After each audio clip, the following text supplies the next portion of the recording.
오늘 하나님께서 우리에게 주시는 말씀은 로마서 16장 21절에서 27절까지 말씀입니다.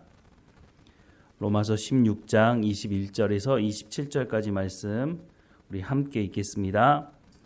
나의 동역자 디모데와 나의 친척 누기오와 야손과 소시바더가 너희에게 문안하느니라. 이 편지를 기록하는 나 더디오도 주 안에서 너희에게 문안하노라. 나와 온 교회를 돌보아주는 가이오도 너희에게 문안하고 이 성의 재무관 에라스도와 형제 구아도도 너희에게 문안하느니라. 나의 복음과 예수 그리스도를 전파함은 영세 전부터 감추어졌다가 이제는 나타내신 바 되었으며 영원하신 하나님의 명을 따라 선지자들의 글로 말미암아 모든 민족이 믿어 순종하게 하시려고 알게 하신 바 그 신비의 계시를 따라 된 것이니 이 복음으로 너희를 능히 견고하게 하실 지혜로우신 하나님께 예수 그리스도로 말미암아 영광이 세세 무궁하도록 있을지어다. 아멘. 바울이 사역을 하면서 가장 방해되었던 것 중에 하나가 바울에 대한 나쁜 소문이었습니다. 왜냐하면 바울은 처음부터 예수님을 믿었던 사람이 아니었고 바울은 예수님을 믿는 사람들을 잡아들이는 그리스도인들에게 악명이 높았던 사람이었습니다. 그래서 바울이 예수님을 만나고 회심했을 때 누구도 바울을 만나주려고 하지 않았었습니다. 사도행전 9장 26절부터 30절 말씀에 보면 사울이 예루살렘에 가서 제자들을 사귀고자 하나 다 두려워하여 그가 제자됨을 믿지 아니하니 바나바가 데리고 사도들에게 가서 그가 길에서 어떻게 주를 보았는지와 주께서 그에게 말씀하신 일과 다메섹에서 그가 어떻게 예수의 이름으로 담대히 말하였는지를 전하니라. 사울이 제자들과 함께 있어 예루살렘에 출입하며 또 주 예수의 이름으로 담대히 말하고 헬라파 유대인과 함께 말하며 변론하니 그 사람들이 죽이려고 힘쓰거늘 형제들이 알고 가이사랴로 데리고 내려가서 다소로 보내니라 라고 말씀을 하고 있습니다. 바울이 예수님을 믿는 사람들을 잡아들인다고 하는 것을 모든 사람들이 알고 있었는데 어느 날 갑자기 바울이 예수님을 영접하고 예수님의 사람이 되었다라고 하는 말을 사실 사람들이 믿을 수가 없었던 것이죠. 바울이 예수 믿는 사람들을 잡아들이기 전에는 스데반이 돌에 맞아 죽을 때 증인의 역할을 하지 않았습니까? 저 스데반은 돌에 맞아 죽어도 돼라고 하는 것을 증인 섰던 사람이 바로 바울이었습니다. 그러니까 바울이 예수 믿는다라고 말을 해놓고 사도들을 만났을 때 사도들을 다 잡아들일 수도 있는 것 아니겠습니까?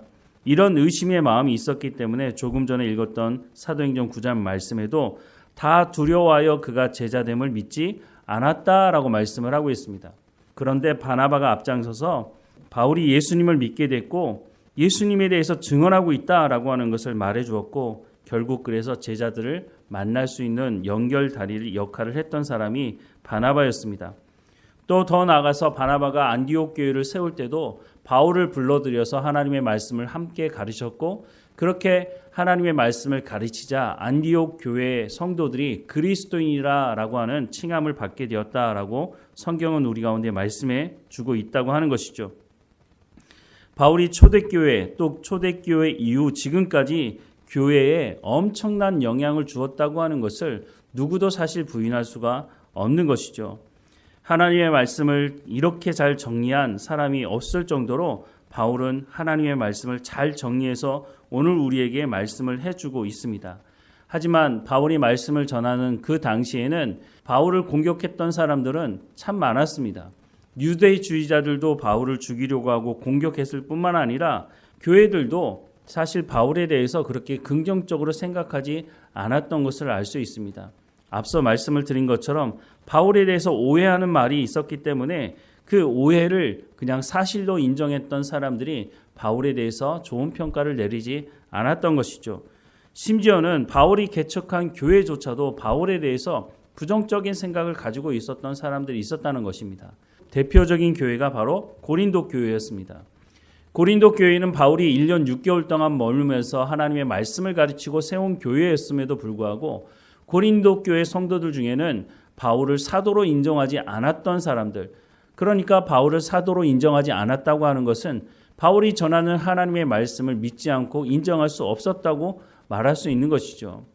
이렇게 바울이 사역하는 동안 많은 오해가 있었는데, 특별히 바울이 노마에 가보지도 않았는데 노마에 가고 싶다고 하고 노마를 거쳐서 서바나까지 가고 싶어하는 그 마음을 전하기 위해서 바울이 어떤 사역을 하는지, 또한 바울이 사역하는 그 사역의 핵심이 복음을 전하는 것인데 그 복음을 전하는 것이 무엇인지에 대해서 로마서를 통해서 말하지 않을 수가 없었다고 하는 것을 알 수가 있습니다.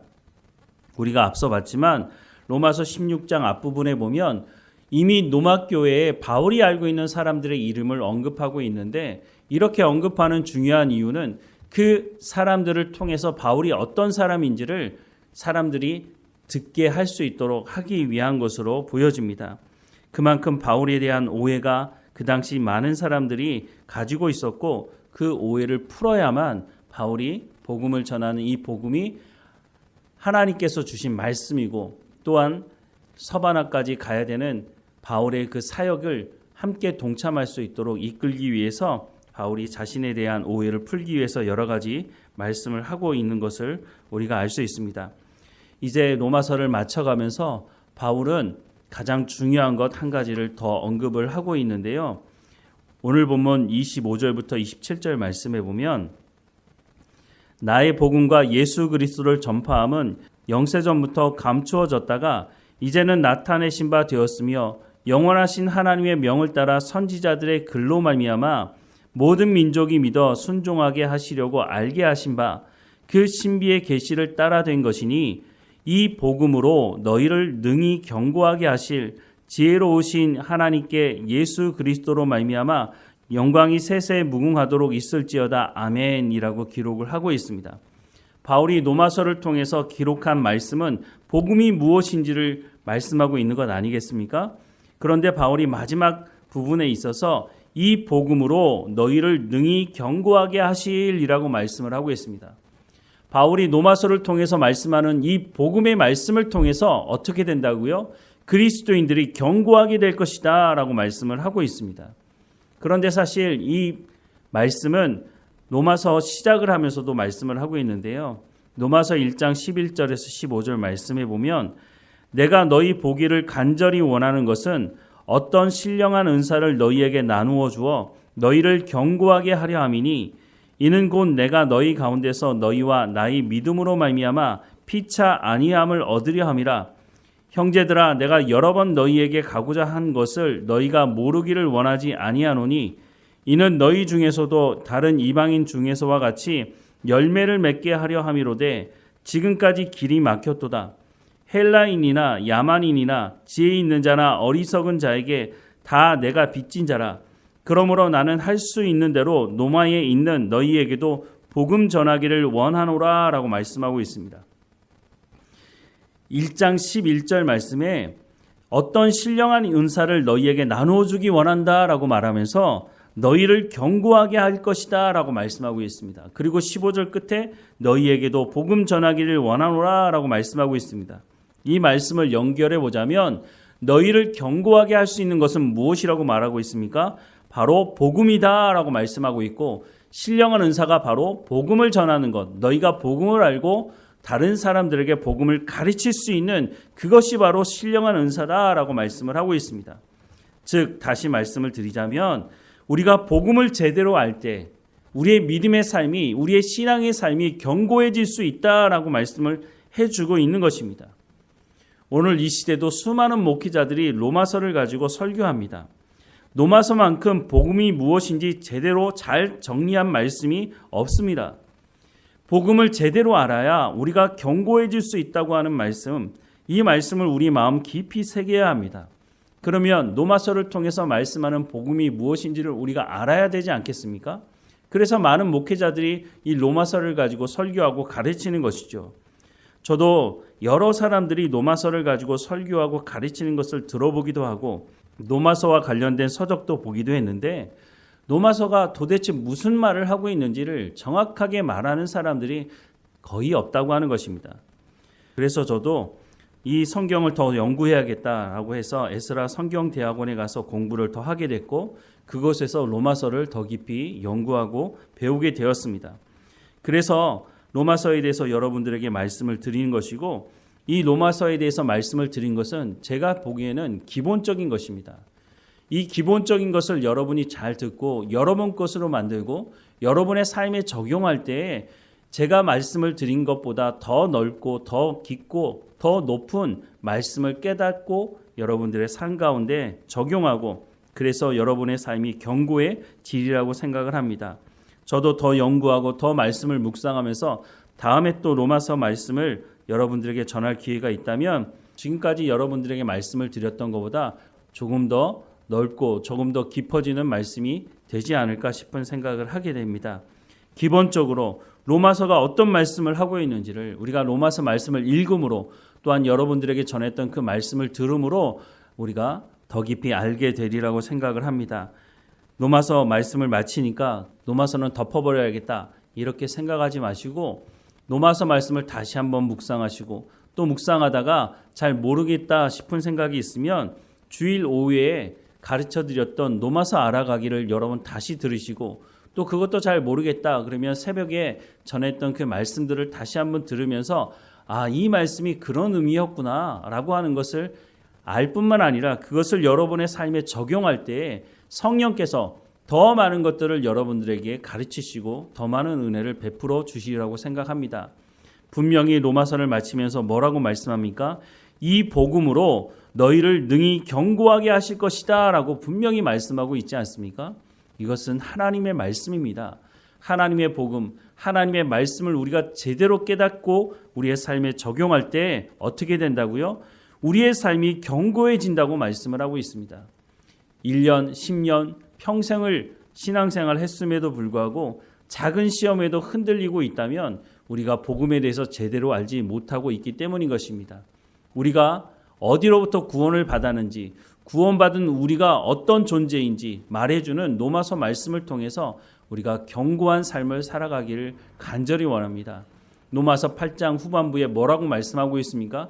세상의 그 어떤 것도 하나님의 사랑에서 우리를 끊을 수가 없다라고 분명히 말씀하고 있지 않습니까?